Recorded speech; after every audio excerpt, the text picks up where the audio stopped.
14 bilhões de litros. É a quantidade de água doce que as pessoas consomem ao redor do mundo todos os dias. Pode soar como um oceano inteiro, mas isso representa só cerca de metade de 1% da água na Terra. E nós estamos indo devagar. Então, e se tivéssemos oceanos inteiros de água doce em vez de água salgada, a qual não dá para beber? À primeira vista, parece um conto de fadas. Veja bem, as pessoas vivem em terras cercadas por enormes poças de H2O e cloreto de sódio, que são praticamente inúteis para nós se estamos falando sobre beber e consumir essa água. A propósito, esses são os nomes dos elementos químicos da água e do sal, caso você esteja esperando para ganhar algum crédito extra aqui. Muitas pessoas em certas partes do mundo não têm acesso à água potável de rios ou lagos, e essa crise está ficando mais séria a cada ano. Uma em cada 7 pessoas no planeta sofre com a falta de acesso à água potável neste momento.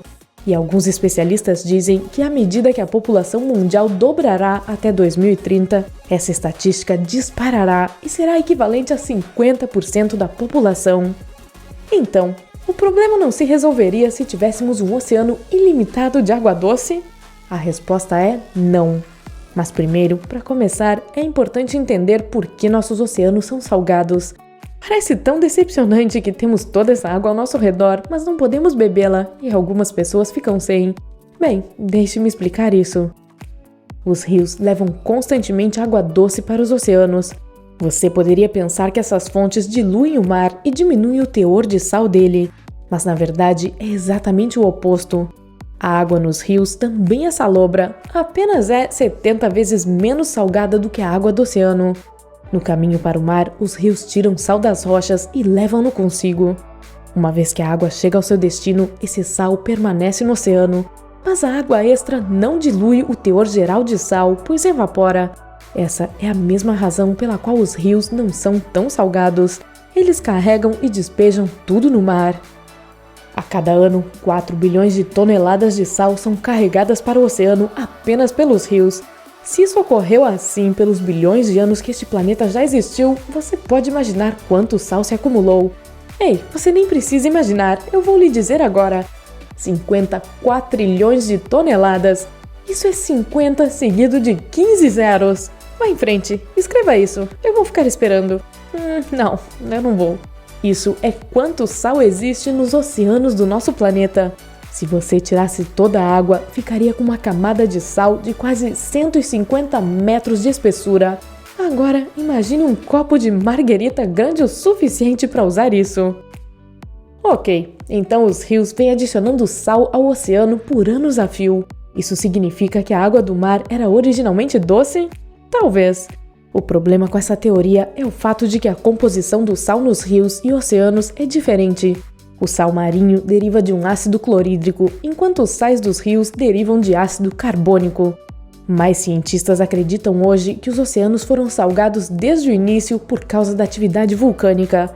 Para realmente simplificar um processo altamente complexo, o material que essas primeiras erupções vulcânicas produziram foi despejado na Terra na forma de chuva ácida, reagindo com as rochas que mais tarde se tornaram o fundo do mar. O resultado dessa reação foi uma solução salobra, mais conhecida como sal. Ok, agora que você sabe que 97% de toda a água do planeta sempre foi salgada, você pode seguramente afirmar que é assim por um motivo.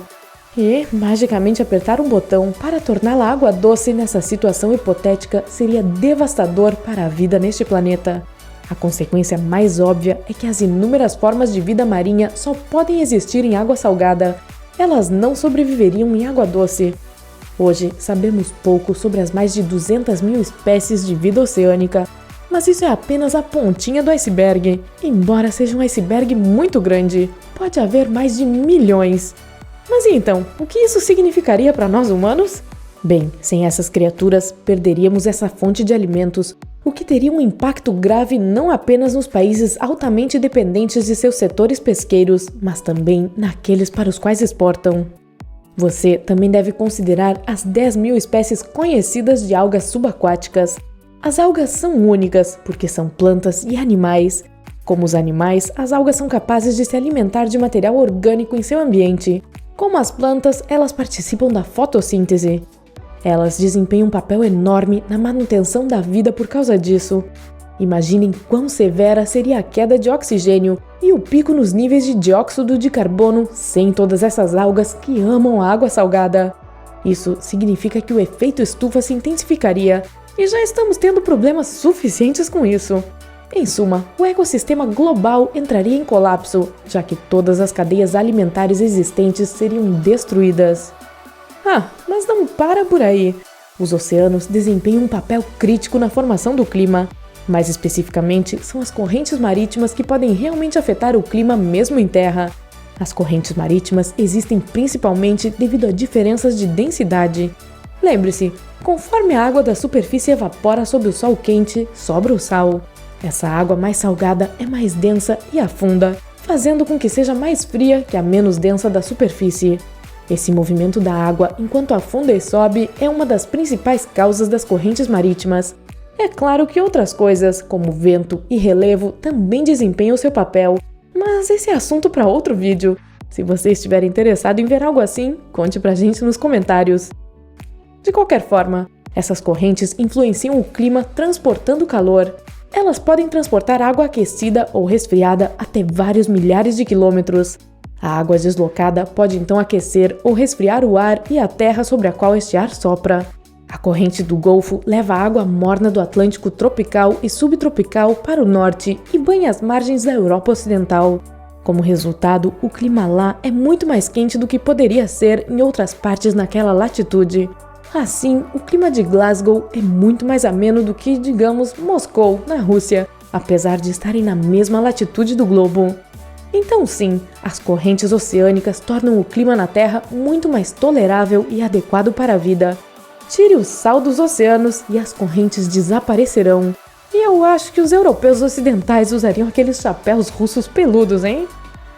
A água salgada também tem uma temperatura de congelamento muito mais baixa. Sem o sal, partes maiores dos oceanos se transformariam em gelo durante o inverno. Zonas climáticas quentes ficariam mais quentes e as frias, mais frias.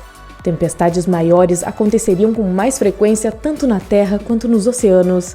As mudanças climáticas seriam tão drásticas que a vida na Terra para as espécies existentes se tornaria impossível. Além disso, todo aquele sal eventualmente começaria a aparecer de volta nos oceanos. Minerais da crosta terrestre começariam a dissolver-se no mar novamente, e as aberturas no solo oceânico também bombeariam minerais para a água. Então, talvez seja melhor deixarmos o NaCl na H2O e procurarmos mentes científicas e inovadoras brilhantes para pensar em maneiras de resolver a crise de água doce do mundo.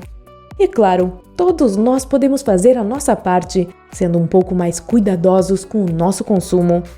Convenhamos, você não precisa daquele banho de 1 hora, não importa o quão relaxante ele possa ser. Ei, você é uma mente brilhante!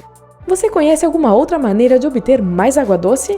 Compartilhe suas ideias nos comentários. Se você aprendeu algo novo com o vídeo, curta ele e compartilhe com um amigo. E aqui estão alguns vídeos legais para conferir no Incrível.